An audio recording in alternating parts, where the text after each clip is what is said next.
ಪರಿಶಿಷ್ಟ ಜಾತಿ ಮತ್ತು ಪರಿಶಿಷ್ಟ ಪಂಗಡಗಳಲ್ಲಿ ತೀರಾ ಹಿಂದುಳಿದ ಉಪವರ್ಗಗಳಿಗೆ ಒಳ ಮೀಸಲು ಕಲ್ಪಿಸುವ ಅಧಿಕಾರ ಆಯಾ ರಾಜ್ಯಗಳಿಗೆ ಇದೆ ಎಂದು ಸುಪ್ರೀಂ ಕೋರ್ಟ್ ಮಹತ್ವದ ತೀರ್ಪು ನೀಡಿದ ಹಿನ್ನೆಲೆ ಒಳ ಮೀಸಲಾತಿ ಹೋರಾಟ ಸಮಿತಿಯವರು ದಾವಣಗೆರೆ ಜಿಲ್ಲೆಯ ಜಗಳೂರು ಪಟ್ಟಣದಲ್ಲಿ ಪಟಾಕಿ ಸಿಡಿಸಿ ಸಿಹಿ ಹಂಚಿ ಸಂಭ್ರಮಿಸಿದರು. ಅಂಬೇಡ್ಕರ್ ಭಾವಚಿತ್ರಕ್ಕೆ ಪುಷ್ಪಮಾಲೆ ಹಾಕಿ ಪೂಜೆ ಸಲ್ಲಿಸಿ ಜೈಕಾರ ಹಾಕಿ ಸಂಭ್ರಮಿಸಿದರು. ದೇಶದ ಮೂಲೆ ಮೂಲೆಯಿಂದಲೂ ಒಳ ಮೀಸಲಾತಿಗಾಗಿ ಕಳೆದ 3 ದಶಕಗಳಿಂದ ಹೋರಾಟ ಮಾಡಲಾಗಿತ್ತು. ಅದರ ಫಲವಾಗಿ ಸುಪ್ರೀಂ ಕೋರ್ಟ್ ಪರಿಶಿಷ್ಟ ಉಪಜಾತಿ ವರ್ಗೀಕರಣ ಮಾಡುವ ಹಕ್ಕು ರಾಜ್ಯಗಳಿಗೆ ಇದೆ.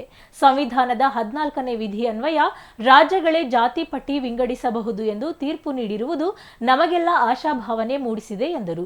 ಈ ಸಂದರ್ಭದಲ್ಲಿ ದಲಿತ ಸಂಘರ್ಷ ಸಮಿತಿ ಸಂಚಾಲಕ ಕುಬೇಂದ್ರಪ್ಪ, ಮಾದಿಗ ಸಮಾಜದ ಮುಖಂಡರಾದ ಶಿವಪ್ಪ, ನಾಗಲಿಂಗಪ್ಪ, ನಾಗರಾಜ್, ಯಲ್ಲಪ್ಪ, ಹನುಮಂತಪ್ಪ, ಕೇಶವಮೂರ್ತಿ, ಚಂದ್ರಪ್ಪ, ಪಾಂಡು, ಮೇಗಳಮನೆ ನಾಗರಾಜ್ ಸೇರಿದಂತೆ ಮತ್ತಿತರಿದ್ದರು.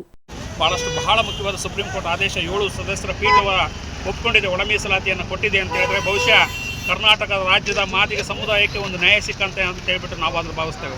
ಯಾಕೆ ಈ ಮಾತು ಹೇಳ್ತೀನಿ ಅಂತ ಹೇಳಿದ್ರೆ, ಈಗ ಆಲ್ರೆಡಿ ಮಂದಕೃಷ್ಣ ಮಾದಿಗರವರು ಆ ತೆಲಂಗಾಣದ ಮುಖ್ಯಮಂತ್ರಿ ಒಪ್ಕೊಂಡಿದ್ದಾರೆ.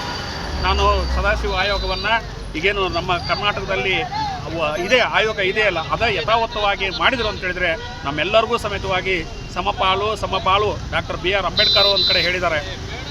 ಸಂವಿಧಾನದಲ್ಲೇ ಅಡಕವಾಗಿದೆ, ಸಮಪಾಲು ಅಂತಕ್ಕಂಥ ಮಾತಿದೆ. ಇದಕ್ಕೆ ಬದ್ಧವಾಗಿ ನಮಗಂತೂ ನ್ಯಾಯ ಸಿಕ್ಕಿದೆ. ಇವತ್ತು ಕರ್ನಾಟಕ ರಾಜ್ಯದ ಎಲ್ಲ ಮೂಲೆಗಳಲ್ಲಿ ನಮ್ಮ ಸಮುದಾಯದ ಜನ ಖುಷಿ ಪಡತಕ್ಕಂಥ ವಿಚಾರ.